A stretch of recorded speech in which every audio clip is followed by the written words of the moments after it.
इस कार्यक्रम के प्रायोजक हैं कृषि मंत्रालय, भारत सरकार।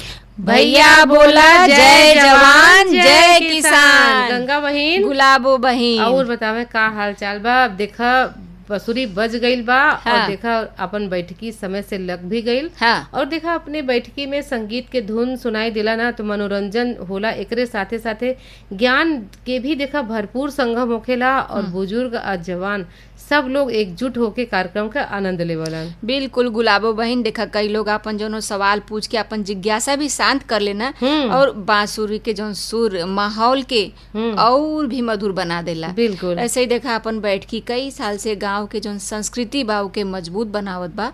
त सोनभद्र के पहाड़ी और जंगल वाला जो भौगोलिक इलाका खेती खातिर हमेशा से चुनौतीपूर्ण रहल बा। बिल्कुल गंगा बहिन, और ये देखा एहिजा के मौसम कब बदल जाए हो एकर सही अंदाजा लगावल बड़ा कठिन हो जाला। बिल्कुल आजकल देखा दिन में तेज धूप, गर्मी से तापमान जो 41 डिग्री सेल्सियस तक जो पहुंच जात बा। हाँ। और रात का तापमान देखा है 24 डिग्री सेल्सियस रहे से मौसम में अचानक देखा बदलाव भी महसूस हो रहा बा। बिल्कुल बिल्कुल गुलाबो बहन, और देखा कभो कभो तो तेज आंधी, कभो तेज पानी बरसे लगा, तो कभी बादल छा जाता। बिल्कुल तो जो अपन फसल बहुत प्रभावित हो जात बा। और तेज हवा से देखे गेहूं, भैल, मक्का, सब्जी वाली जो फसल बा गिर के खराब हो जात बा। बिल्कुल बिल्कुल। और असमय बरखा से तो खेत में पानी भर जाता और जोन जोन पौधा हो वो सब सड़ जाल रहल बा। बिल्कुल बिल्कुल गंगा बहन, और ए बदलत देखा मौसम में किसान भाई लोगन काफी चिंता में भी दिखाई दे रहा हो। हाँ। और देखा गर्मी बढ़े से खेत का जो नमी तेजी से सूख जात बा। सिंचाई के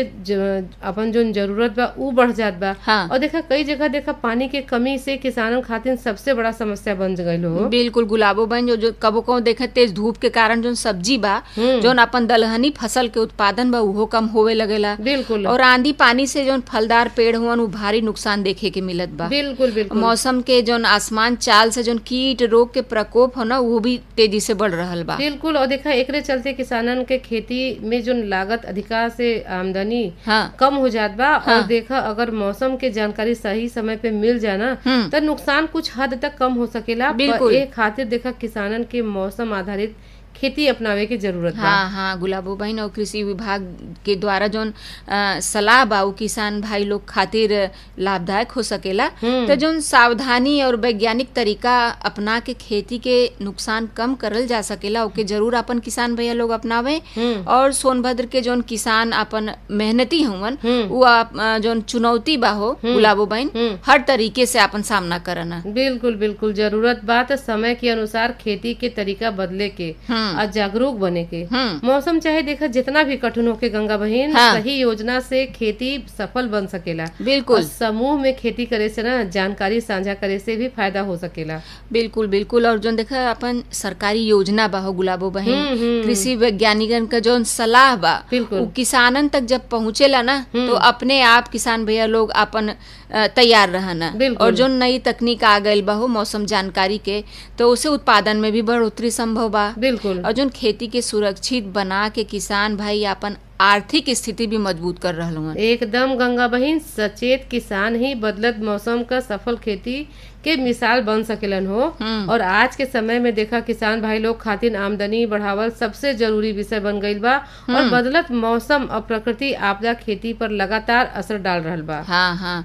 और देखें यही स्थिति में केवल जो परंपरागत खेती पर निर्भर रहना हो अपने किसान भाइयन के लिए बहुत मुश्किल हो गईल बा। बिल्कुल। और अपन किसान भाइयन के अब जो हो खेती के साथ जौन अतिरिक्त आय के साधन बा ओके खोजे के जरूरत बा। जौन सब्जी भइल, फल फूल, दलहनी खेती से अधिक मुनाफा भी कमावल जा सकेला। बिल्कुल गंगा बहिन। और देखा पशुपालन, बकरी पालन, मुर्गी पालन से रोजाना आमदनी बढ़ सकेला हो। और कम लागत आ अधिक उत्पादन वाली तकनीकी अपनौले से समय के मांग बा।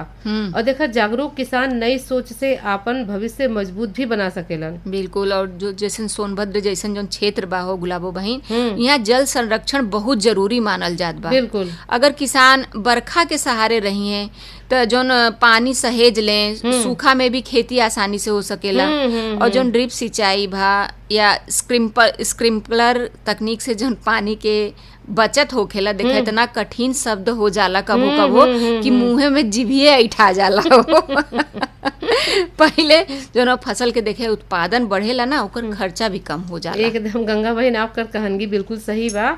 और देखा ये तरीका से जैविक खाद के इस्तेमाल से माटी स्वस्थ रहेला और जोन घाटक हाँ और फसल चक्र अपनावे से खेत में जोन उर्वरकता जोन है बरकरार रहेला। हाँ। और देखा मौसम के अनुसार खेती करे वाला किसान कम नुकसान उठावेला। ए तरीका से धीरे धीरे देखा किसान के आय में बढ़ोतरी भी होए लगला। हाँ, और हाँ। यही तरीका से आज अपने देखा पंचायती में अपने कार्यक्रम में जब हम लोगन जुटल गइल बा, हाँ। तो देखा आज अपने जानकारी के क्रम भी हम लोगन आगे बढ़ावल जाए। हम लोगन बात कही तो और कर ले जाए, लेकिन अपने कार्यक्रम में हम लोगन जब जुटल गए है तो किसान भाई लोगन के जानकारी देवल जाए। आज देखा जानकारी के क्रम में उर्वरकों का संतुलित उपयोग, शुद्ध आय में वृद्धि। हाँ। एपे जो डॉक्टर संजीत कुमार हमा वरिष्ठ वैज्ञानिक एवं अध्यक्ष केवीके स्वभाव बलिया का, उनसे देखा अपन सुनील कुमार तिवारी भैया के भेंट मुलाकात भइल बा। हाँ। का बात भइल बा, का जानकारी देले हमा, तो हम तो कहते ना बिना देर के लिए चले इनकर जानकारी सुनल जाए। चल।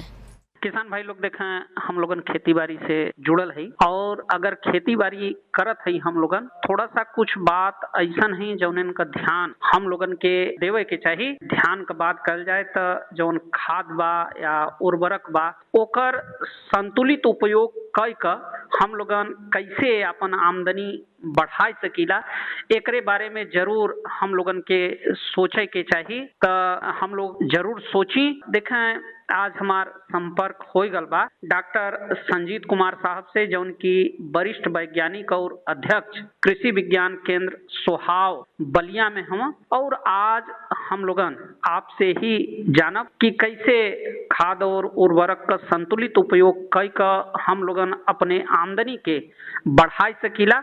डॉक्टर साहब नमस्कार। जी नमस्कार जी। डॉक्टर साहब देखें, आज आपसे हमार संपर्क हो गल बा और किसान भाई लोग अंधाधुंध खाद और उर्वरक का प्रयोग अपने खेत में करत हुआ, लेकिन आज हम आपसे जानल चाहत कि खाद और उर्वरक का संतुलित उपयोग का जौन आवश्यकता बा वो काहे बदे पड़ल। जी सभी किसान भाइयों को नमस्कार। मैं डॉक्टर संजीत कुमार, जैसा कि तिवारी जी ने बताया, मैं डॉक्टर संजीत कुमार वरिष्ठ वैज्ञानिक एवं अध्यक्ष कृषि विज्ञान केंद्र सोहाव बलिया, जो आचार्य नरेंद्र देव कृषि विश्वविद्यालय जी कुमारगंज अयोध्या द्वारा संचालित किया जा रहा है। जी अपनी तरफ से और अपने केंद्र की तरफ से, विश्वविद्यालय की तरफ से आप सभी सुनने वाले किसान भाइयों को नमस्कार। जैसा कि तिवारी जी ने कहा कि खाद एवं उर्वरकों के संतुलित उपयोग की आवश्यकता क्यों पड़ी। जी जैसे देश आजाद हुआ उस समय हमारा देश खाद्यान्न संकट में था जी, और फिर कृषि का विकास हुआ और कृषि के विकास के साथ साथ रसायनों का भी विकास हुआ। तरह तरह के खाद, उर्वरक जी और इंसेक्टिसाइड, वीडीसाइड ये बनाए गए। जी जी और किसानों ने उसका भरपूर उपयोग भी किया और हमारा जो खाद्यान्न है उसका उत्पादन भी बढ़ा और भारत आत्मनिर्भर भी बना जी खाद्यान्न के क्षेत्र में। जी ऐसे ही ये दौर चलता रहा और फिर किसान ने देखा देखी असंतुलित मात्रा में उर्वरकों का उपयोग करना शुरू कर दिया जी, और मिट्टी वगैरह की भी जांच नहीं कराई। देखा देखी जैसे पड़ोसी 1 बैग यूरिया का 1 एकड़ में डाल रहा है तो दूसरे ने 1.5 बैग या 2 बैग डालना शुरू कर दिया जी। इसी तरह से रसायनों का भी अंधाधुंध उपयोग किया जिससे क्या हुआ कि जो भूमि की उर्वरता है, उसकी फर्टिलिटी है, उस पर नकारात्मक प्रभाव देखने को मिला जी और उत्पादकता भी घट गई। ऐसे ही जो जमीन के अंदर पोषक तत्व मौजूद हैं वो भी अनुपलब्धता के स्तर पर पहुंच गए। और अगर पूरे उत्तर प्रदेश की बात करें तो यहाँ पर जो है नाइट्रोजन फास्फोरस की कमी देखी जा रही है लगभग हर जनपदों में। बिल्कुल डॉक्टर साहब। अच्छा डॉक्टर साहब, और जौन अपन किसान भाई लोग बाया उनके ये बतावें कि जौन मिट्टी का जांच बा का, अगर वो मिट्टी का जांच करावत ना तो ऐसे उनके लाभ मिल सकला? जी जी जी तिवारी जी, आपने बहुत अच्छा ही बात की कि मिट्टी की जांच करा के क्या लाभ मिल सकता है। मिट्टी की जांच इसी प्रकार से होती है जैसे हम स्वस्थ रहने के लिए अपने खून का या बॉडी का चेकअप कराते हैं डॉक्टर से, जी ऐसे ही मिट्टी में पोषक तत्वों के स्तर को जानने के लिए मिट्टी की जांच बहुत जरूरी है। ये कम से कम 2-3 साल के अंतराल पे कराते रहना चाहिए। जी जी इससे पता लगता है कि जमीन के अंदर कौन कौन से पोषक तत्व उपलब्ध हैं, उनकी कितनी मात्रा है, कौन से पोषक तत्वों की कमी है और उसी हिसाब से फिर उसमें रिकमेंडेशन दिया जाता है कि किसान इन उर्वरकों का इतनी मात्रा में उपयोग करें। तो मिट्टी की जांच कराना बहुत जरूरी है और ये सरकार द्वारा भी अभियान चल रहा है। जी तो मेरा किसान भाइयों से अनुरोध है कि अपने खेत का नमूना आप लेकर जरूर जो स्थानीय मृदा परीक्षण प्रयोगशाला है, लगभग हर जनपद में है, जी वहाँ पर उसको भेज दें, नमूने को, सैंपल को जमा कर दें। तो ये मिट्टी की जांच जरूर कराएं। इससे हमें पता लग जाएगा कि कौन से पोषक तत्व की कमी है और कौन सा हमारी जमीन में उपलब्ध है। तो उसी हिसाब से फिर खाद एवं उर्वरकों का इस्तेमाल करेंगे। हम लोगन ये भी जानल चाहब कि जौन उर्वरक का संतुलित उपयोग बा वो अपन किसान भाई लोग कौने प्रकार से करें? जहाँ पर संतुलित उर्वरकों के उपयोग की बात करते हैं तिवारी जी, वहाँ पर इसमें जो प्राकृतिक खाद है या जैविक खाद जिसको कहते हैं, जी उसको भी ऐड करना चाहिए किसान को। कम से कम 50% नाइट्रोजन की मात्रा जो है कार्बनिक खादों से या ऑर्गेनिक जो मैन्यूर है उनसे करनी चाहिए। जैसे किसान भाई अगर उनके पास पशु हैं तो अच्छे से सड़ी हुई गोबर की खाद 1 हेक्टेयर में 10 टन प्रति हेक्टेयर के हिसाब से करें। इससे लगभग जो है 50 किलोग्राम नाइट्रोजन प्रति हेक्टेयर मिल जाएगी। साथ ही साथ उसमें 25 किलोग्राम फास्फोरस भी मिलेगी। जी तो बाकी की जो मात्रा बची हुई है वो DAP, urea, single super phosphate या पोटाश की सहायता से आप इस्तेमाल कर सकते हो। साथ ही साथ मिट्टी की जांच तो बताया ही है के आधार पर जैसे उर्वरता का स्तर पता चलता है। अगर किसी खेत में जिंक की कमी है तो वहाँ पर जिंक सल्फेट 25 किलोग्राम प्रति हेक्टेयर देना चाहिए जी। और जहाँ पर सल्फर की कमी है तो सल्फर भी उसमें 20 से 25 किलोग्राम प्रति हेक्टेयर के हिसाब से देना चाहिए। जो वास्तविक रेशो वैज्ञानिकों ने बनाया है वो 4-2-1 का है।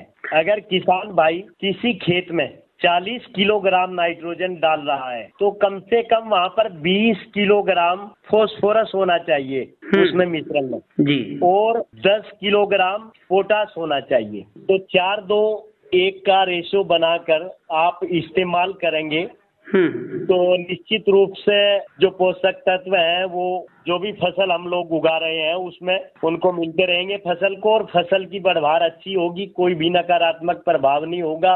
और जब फसल स्वस्थ होगी तो किसान की आय निश्चित रूप से बढ़ेगी, उत्पादन भी उसका बढ़ेगा, साथ ही साथ लागत भी घटेगी। बिल्कुल डॉक्टर साहब जवन खाद और उर्वरक के संतुलित उपयोग हम लोगन करत है जा तो इनमें जैविक खादन का भूमिका का हो सकल है? जैविक खादों की भूमिका बहुत बड़ी है। में बड़ी महत्वपूर्ण भूमिका है त्रिपाठी जी। जी जैविक खाद के अंदर जो है लगभग सारे पोषक तत्व 16 तो वैज्ञानिकों ने खोजे हैं जी लेकिन इसके अलावा भी कुछ पोषक तत्व हैं अगर वो सभी जैविक खादों में उपलब्ध होते हैं। जी जैविक खाद की बात करें तो जैसे मैंने बताया सड़ी हुई गोबर की खाद या कंपोस्ट या वर्मी कंपोस्ट या मुर्गी की खाद जी या मछली की खाद, इनका इस्तेमाल किसान जरूर करें और उसके साथ में लगभग 50% जो है नाइट्रोजन जी वो जैविक खादों से या कार्बनिक खादों से पूर्ति करें। साथ ही साथ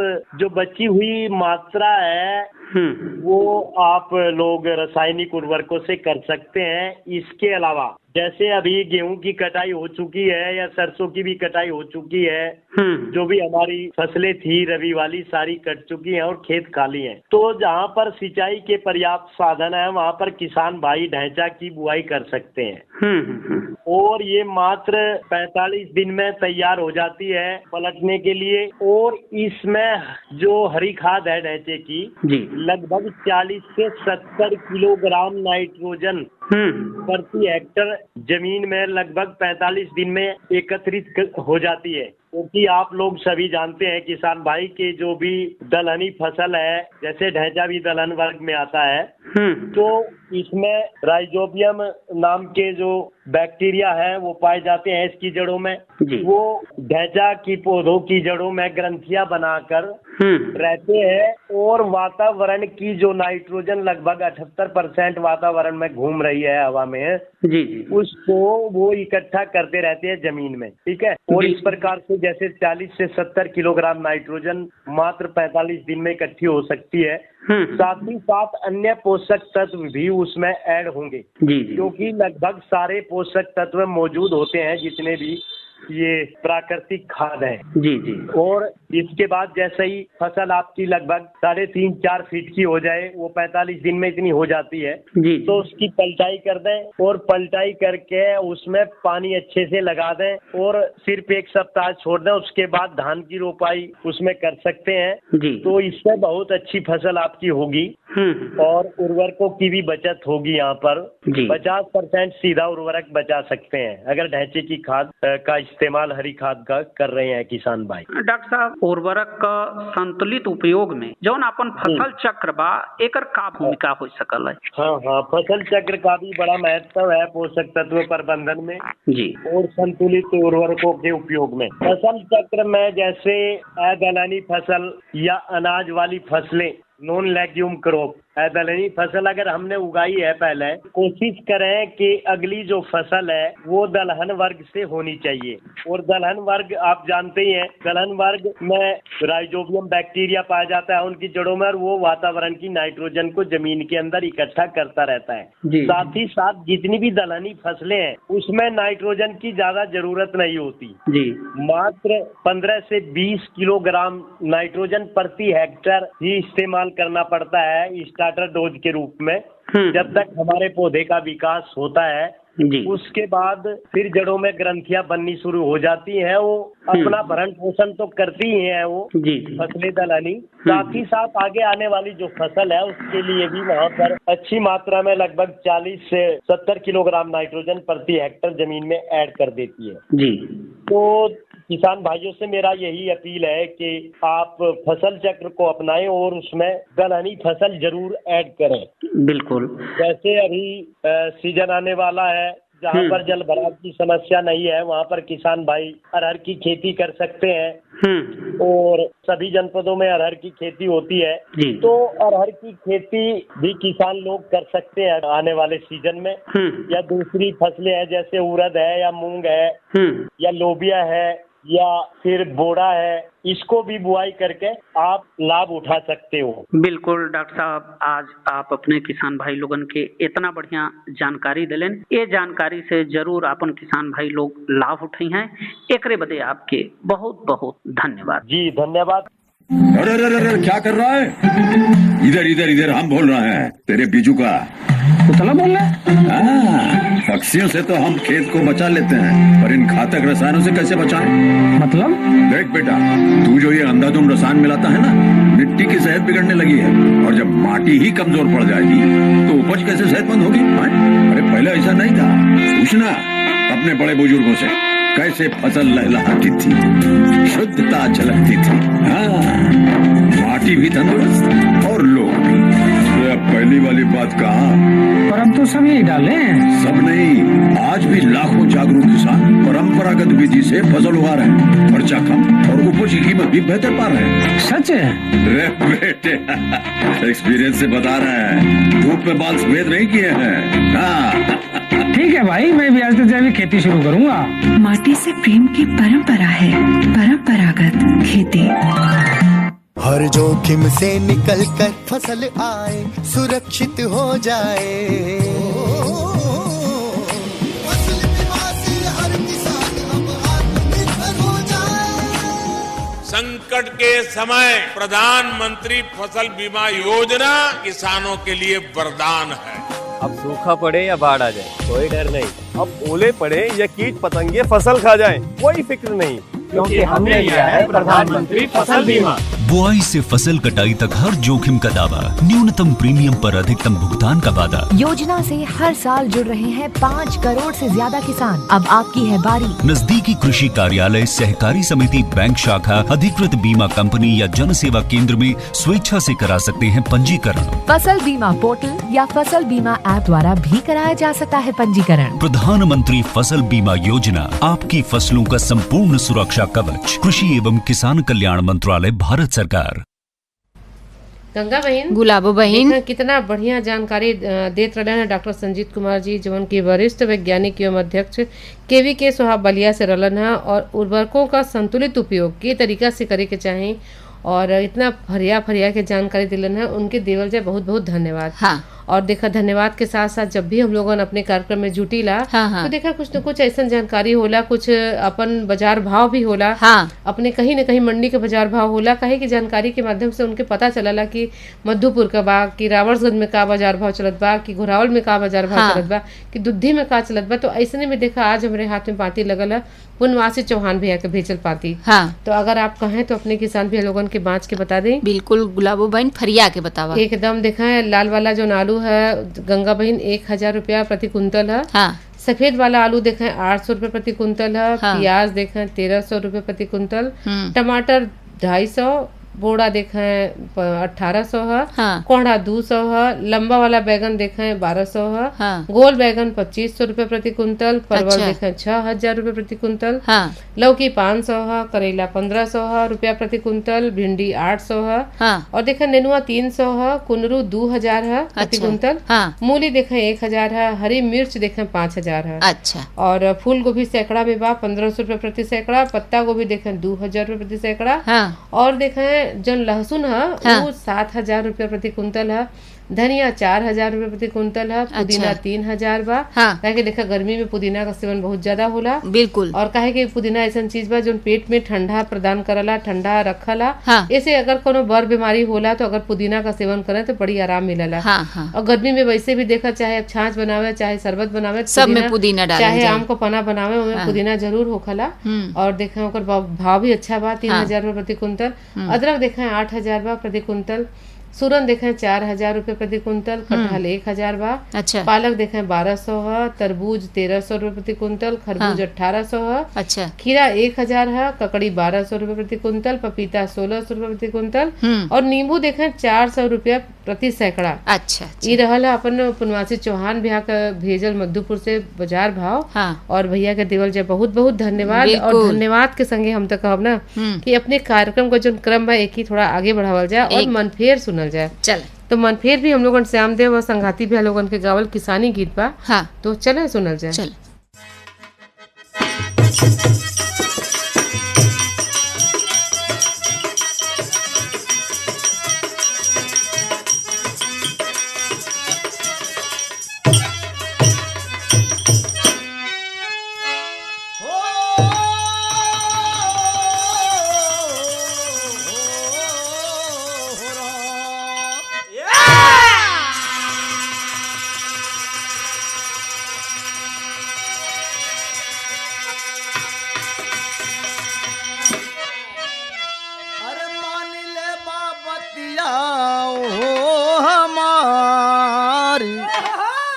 अरे मान ले बाबतिया हो हमार हमरे साजाना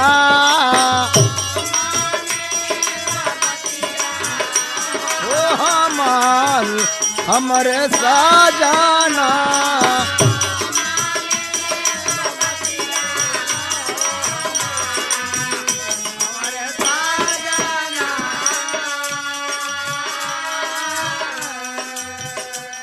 शहर छोड़ गवाई में मिली रोजी गरवा हमरे साजाना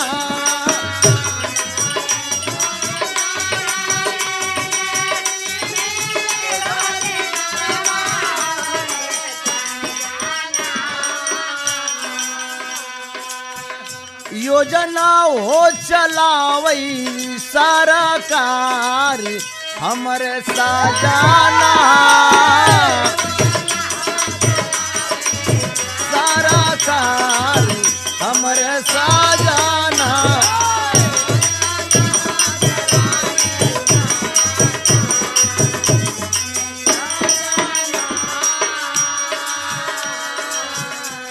चढ़ता साढ़ बैला साथ लेके आरवा हमरे साजाना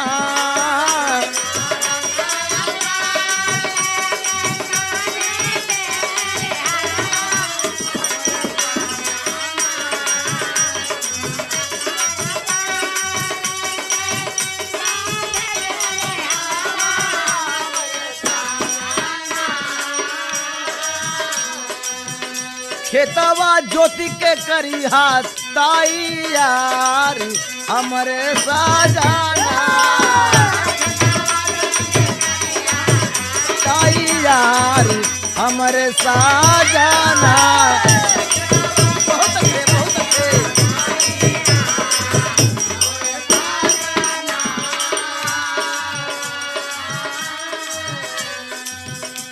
बासमती मन सगरो पायल पार चरावाए हमरे साजाना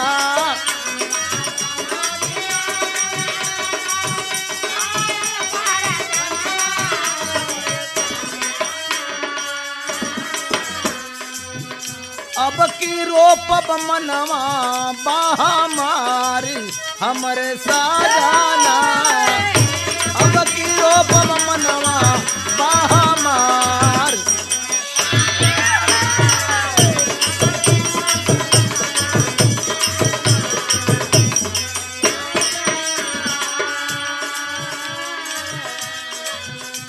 घर ही से ले गई है धान खरीदरवा हमरे साजाना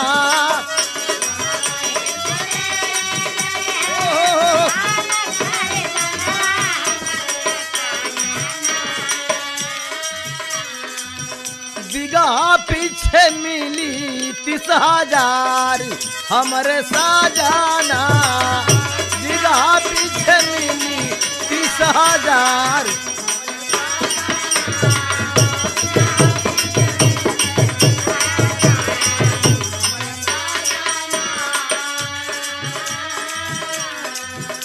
चना मसूर सरसों बोवा लगावा टमाटरवा हमरे साजाना चना मसूर सरसों बोवा लगावा टमाटरवा अरे जे कर रोजा बढ़े ला बाजार हमरे साजाना जे कर रोजा बढ़े ला बाजार। गंगा बहन हाँ गुलाबो बहन देखा कितना बढ़िया अपन हम लोगन किसानी की सुनल गईल। हाँ। अब देखा चले का भी समय हो रहल बा। हाँ। अब सब किसान भैया लोगन से ये कहल चाहब ना कि जेठ बैसाख के तपती धूप में खेत के तवा के जोन तरह तपला और पुराना किसान जोन कहलन हाँ। कि जेठ का जुताई सोने का कमाई ऐसे अपने खेत का जुताई जरूर करें। हाँ। और हम तो कहब कि चले का भी समय हो रहल बा तो हाँ। चलल जाए। चलें तो भैया बोला जय जवान जय किसान।